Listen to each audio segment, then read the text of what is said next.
People saying it's get back. People saying a bunch of things. The day Los Angeles froze, the night Nipsey Hussle's name became both legend and curse. Years later, the city mourns again. Big U's son is dead, and his killer admits, "I did it for Nipsey." But what if that confession wasn't about revenge at all? What if it was the final play in a betrayal that began nearly a decade ago? Halloween night, South Los Angeles. No one expected bloodshed, yet at 11 p.m. sharp, under the dull orange glow of the streetlights near West 69th Street in South Figueroa, the night erupted in gunfire. Witnesses say it happened fast to react. In seconds, Jabari Baby Henley, the 34-year-old son of LA icon Eugene Big U Henley, was down, lifeless, outside a smoke shop. The LA County Medical Examiner later confirmed the cause: multiple close-range gunshot wounds. Police tried to revive him, but Jabari was pronounced dead just minutes later at a nearby hospital. Authorities called it a targeted hit, but refused to name suspects or discuss motives. That silence only fueled the city's rumors. On No Jumper, host spoke with disbelief. He was super cool, bro, funny, good energy. Now his son's gone, shot outside a smoke shop in Hoover territory. The clip captured what most of LA felt: shock, sadness, disbelief. Meanwhile, Big U, once one of the most feared and respected names in Los Angeles, sat in federal custody on RICO charges when the news broke.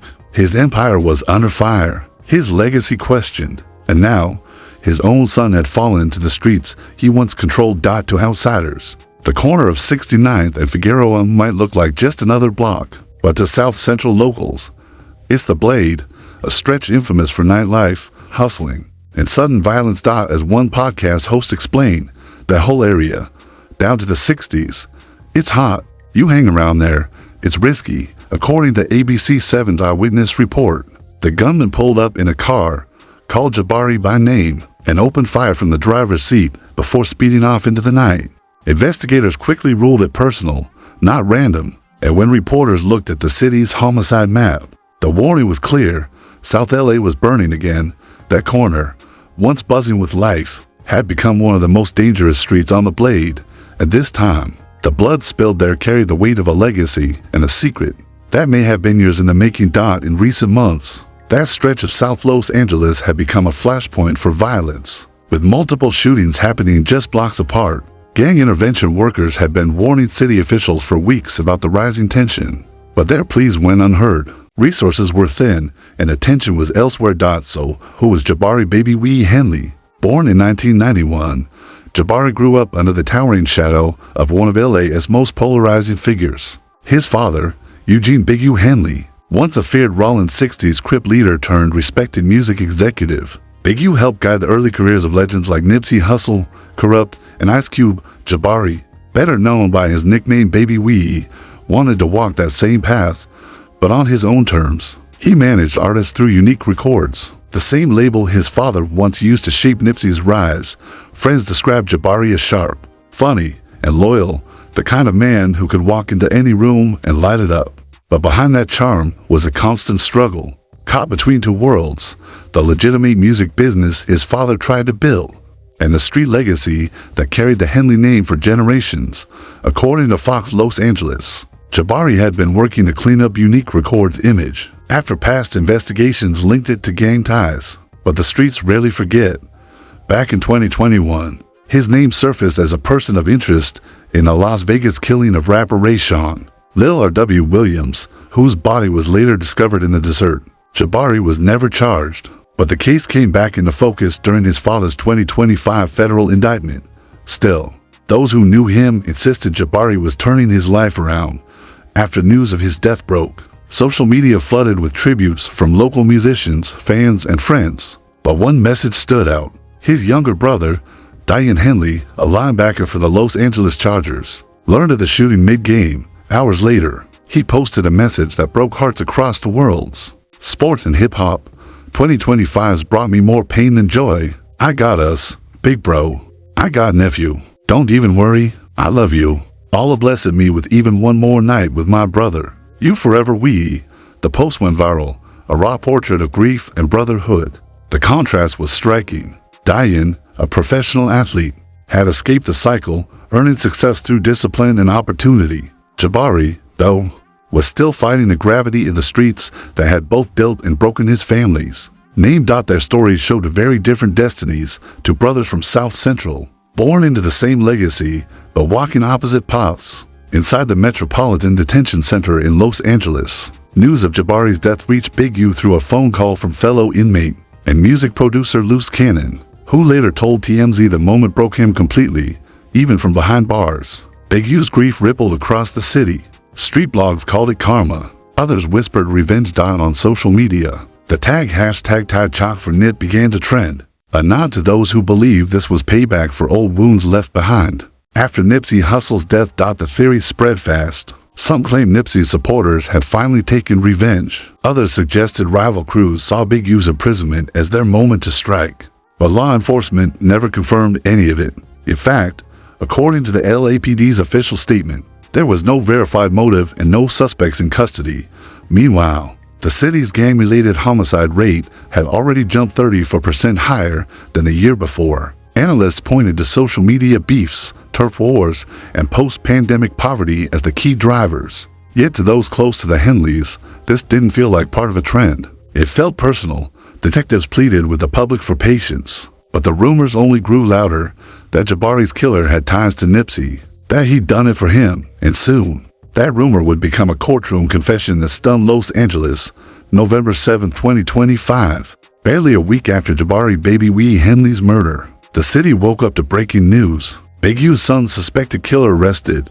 Confession shocks courtroom. According to an ABC 7 police bulletin, LAPD's Southeast Division, working with the gang and narcotics unit, arrested 27-year-old Deshaun Lil Price Walters during a routine traffic stop in Compton. In the passenger seat of his gray Dodge Charger, officers discovered a Glock 17, with its serial number filed off, later confirmed, to match shell casings found outside the Sunset Smoke Shop. But it wasn't the gun that made headlines. It was what came out of Walters' mouth when detectives read him his rights.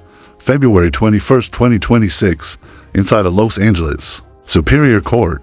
Silence filled the room as Deshaun Walters stood before Judge Maria Lopez for sentencing. Convicted of first-degree murder, he had shown no emotion throughout the trial. But now, gripping the podium with shaking hands, he finally spoke. According to the Los Angeles Times courtroom transcript, Walters said, "I know what I did was wrong. I know I took a life. I know his family is hurting.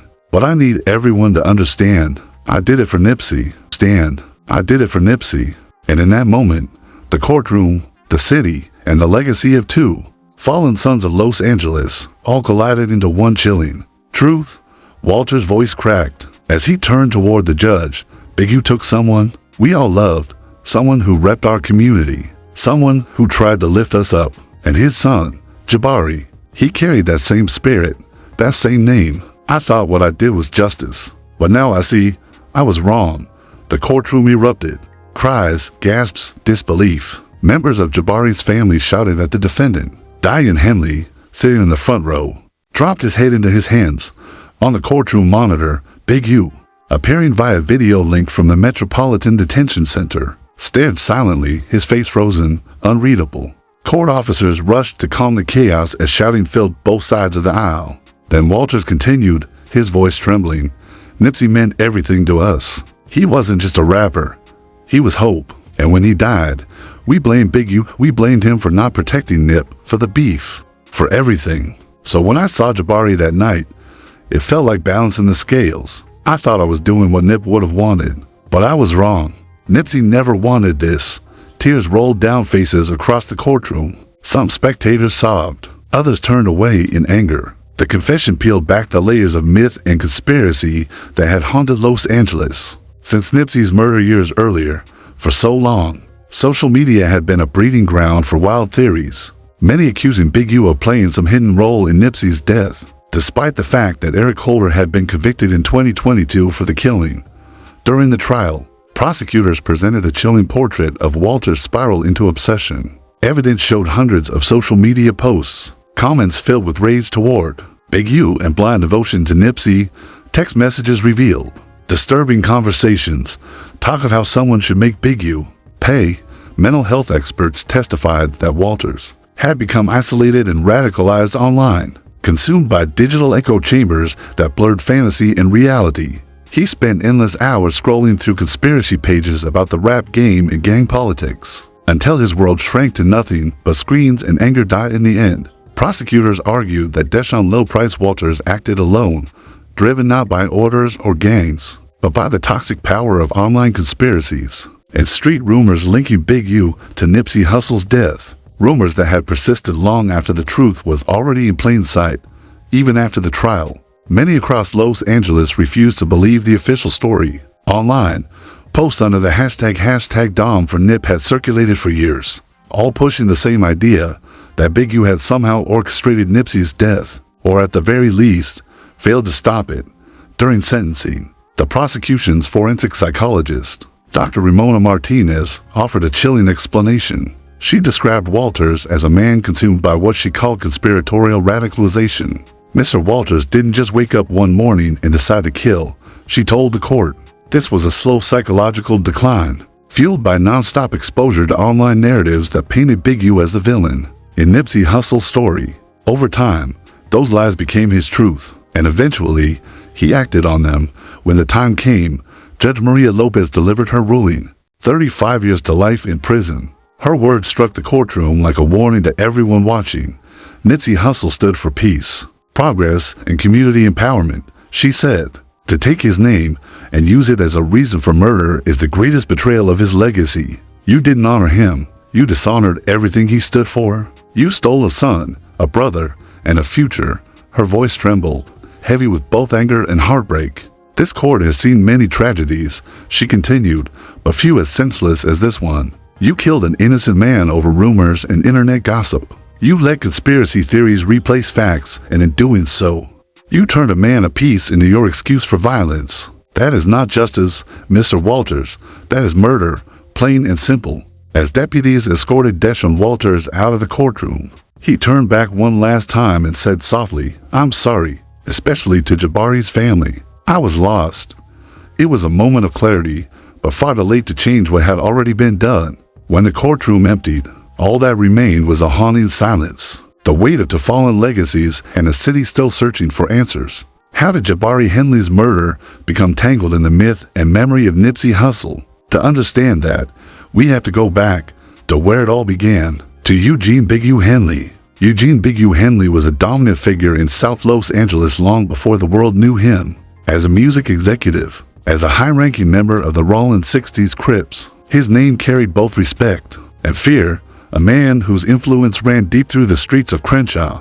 But in the early 2000s, Big U began to reinvent himself. He shifted from the life that made him notorious toward one that could legitimize his power, the music industry. That move gave birth to Unique Records, a label he built as a bridge between street culture and business. His first major success story came through a young artist named Nipsey Hussle. Born early as Askedham in 1985, Nipsey was a kid from Crenshaw, a neighborhood where gang life and hip-hop were often the same language dot as a teenager. Nipsey had the talent, but not the access. That's where Big U stepped in.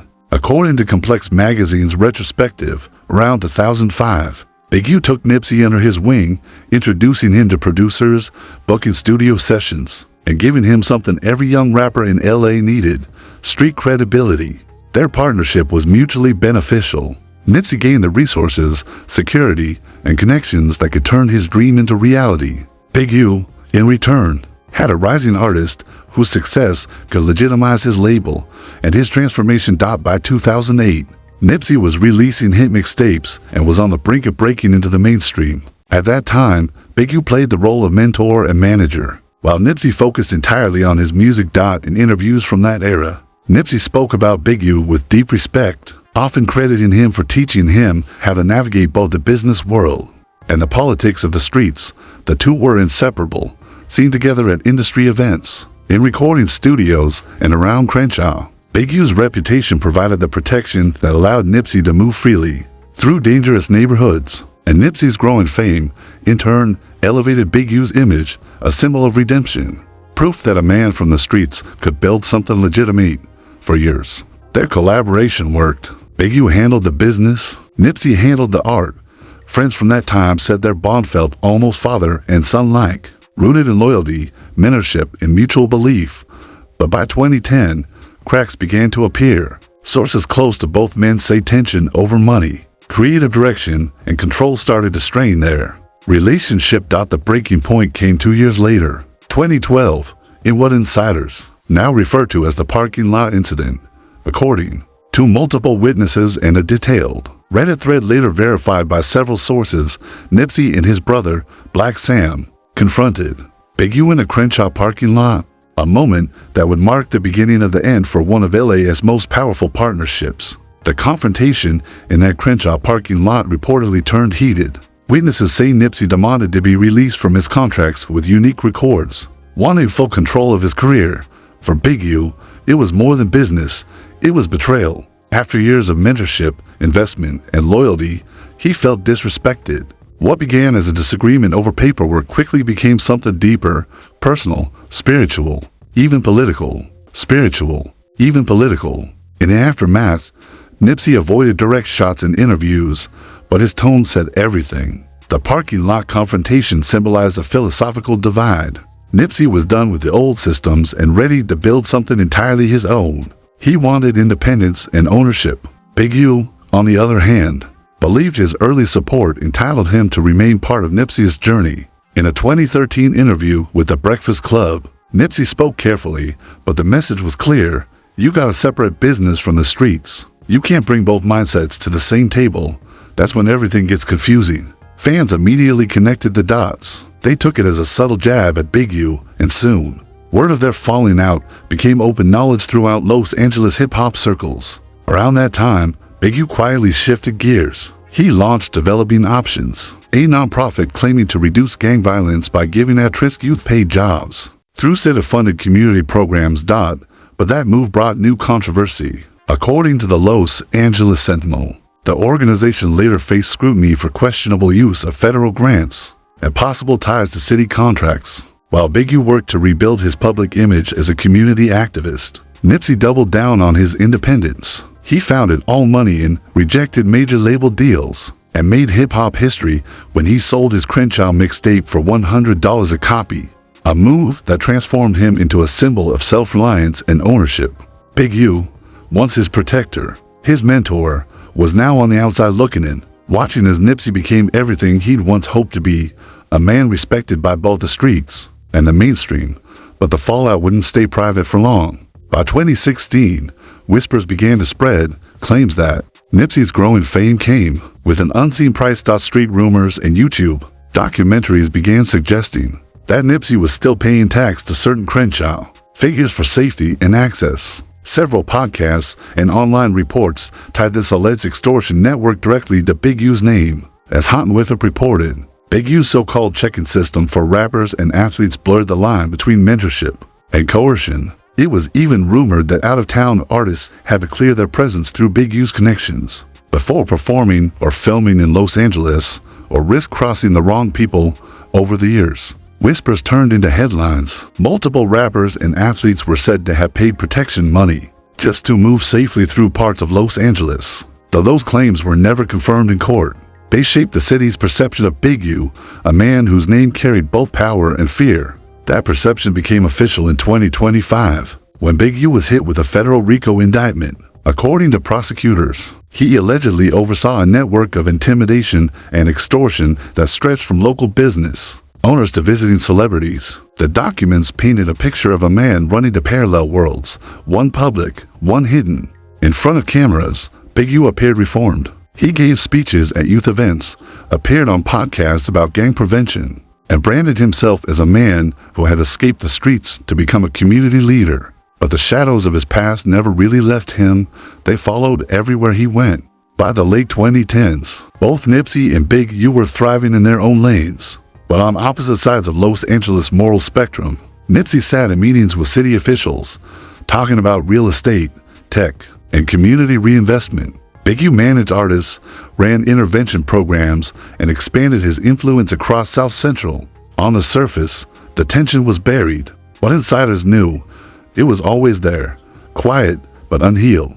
A line of division running straight through Los Angeles hip-hop. Few spoke about it publicly, but everyone in the city felt it. Then came Halloween 2025. The night Jabari Baby Henley was gunned down, the conspiracy theories that had haunted Big U for years exploded into reality. When Deshaun Walters confessed, "I did it for Nipsey," it wasn't just a statement. It was the final echo of over a decade of rumors, lyrics, and online myth-making. Every theory, every street tale that painted Big U as the villain had now become fuel for a real-life tragedy in Los Angeles. Vengeance doesn't appear out of nowhere. It's passed down like an inheritance. A former associate told LA Weekly the city turned them into symbols. Nipsey became the light. Big U became the shadow. You can't kill one without the other haunting you. Today, murals of Nipsey Hussle still stretch across Crenshaw Boulevard. Kids wear marathon hoodies, unaware of who Big U was or what role he once played in Nipsey's rise. But those who were there remember. They remember how the same loyalty that built their bond eventually destroyed it. And that's why the death of Jabari Henley isn't just one family's heartbreak. It's the final chapter in a story of legacy, loyalty, and loss that still echoes through the streets of Los Angeles.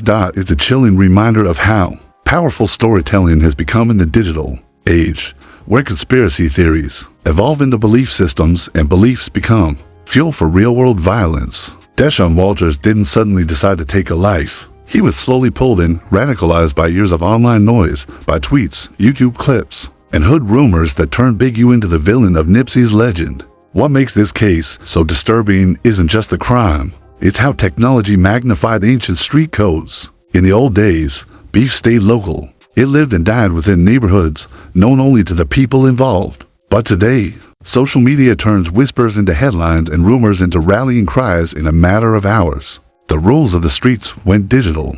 Conflicts that once spread by word of mouth now go viral, mutating with every repost, every podcast, every comment thread. Deshaun Walters had never met Nipsey Hussle, never met Big U, and certainly never met Jabari Henley. Yet through a screen, he felt connected to all of them, convinced that their story was somehow his story, and that action was his duty.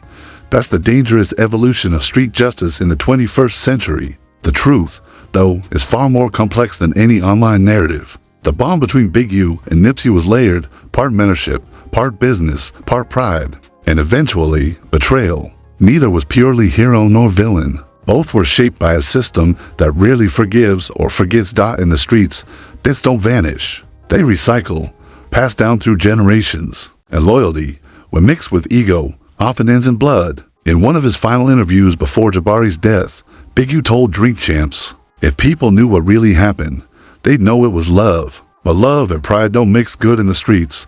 That one sentence captures it all. The heartbreak, the misunderstanding, the decades of unfinished business. Because when Nipsey Hussle died, his marathon didn't end. It simply changed runners. And when Jabari Henley was killed, that finish line blurred beyond recognition. Los Angeles will never forget their names, but it will forever argue over what those names truly mean. For some, Nipsey Hussle is still the symbol of freedom, self-made success, and breaking generational curses. His marathon clothing store stands as a monument to Black entrepreneurship, and his push for STEM education still lights the path forward for the next generation. His music became the anthem of ambition, the soundtrack to perseverance. But for others, Big U symbolized something different. The complicated truth of street power, the price of loyalty, and the haunting reality that some paths never let you go. His journey shows just how hard it is to cross that line, from the streets to legitimacy. How the traits that help you survive one world can betray you in another, and how the same community that once lifted you up can just as easily pull you back down. For those caught between their two legacies, both men represent the same painful lesson, that loyalty in the wrong hands becomes a weapon. That protection can feel like control, that mentorship can twist into manipulation, and that in South Central Los Angeles, the border between love and violence has always been razor thin. The real question now, can the next generation learn from their downfall? Or are they destined to repeat it? Will they embrace Nipsey's true legacy, one of ownership, community, and growth, or remain trapped in the echo chamber of revenge and street myth? Will they see Big U's story as one of complexity, of a man trying to change within a system that never forgets, or reduce him to nothing more than a hashtag villain in someone else's narrative? Because as this story fades from the headlines, the cycle keeps spinning. Even now, somewhere in South Los Angeles, a young man is watching, absorbing every headline, every rumor, Every YouTube clip, some will take it as a warning, a lesson about misplaced loyalty and the poison of online conspiracies. Others will see it as validation, proof that debts must still be paid. That street justice never dies, only changes names. And while Deshaun Walter sits behind bars, counting the years, he'll have a lifetime to realize what he truly did. He didn't honor Nipsey. He didn't bring justice. He didn't balance anything. He only added another name to Los Angeles' endless roll call of lost sons, and left another father grieving behind bars. The marathon continues as the world keeps saying, but maybe it's time to ask, in which direction? Toward more revenge, more blood, more loss, or toward the unity, the ownership, the economic freedom that Nipsey Hussle really stood for? Because in the end, 3 families are gone. The Askidums, who lost Hermias, the Henleys, who lost Jabari, and the Walters, whose son will grow old behind prison walls. The streets took them all, for different reasons, through different hands, but the result was the same. Mothers crying, brothers grieving, children growing up fatherless, and somewhere in South Central, another young man is watching, learning, deciding, choosing what lessons to take from this pain. The only question that remains, which lesson will he choose? Thanks for watching. Check out the next story card to dive deeper.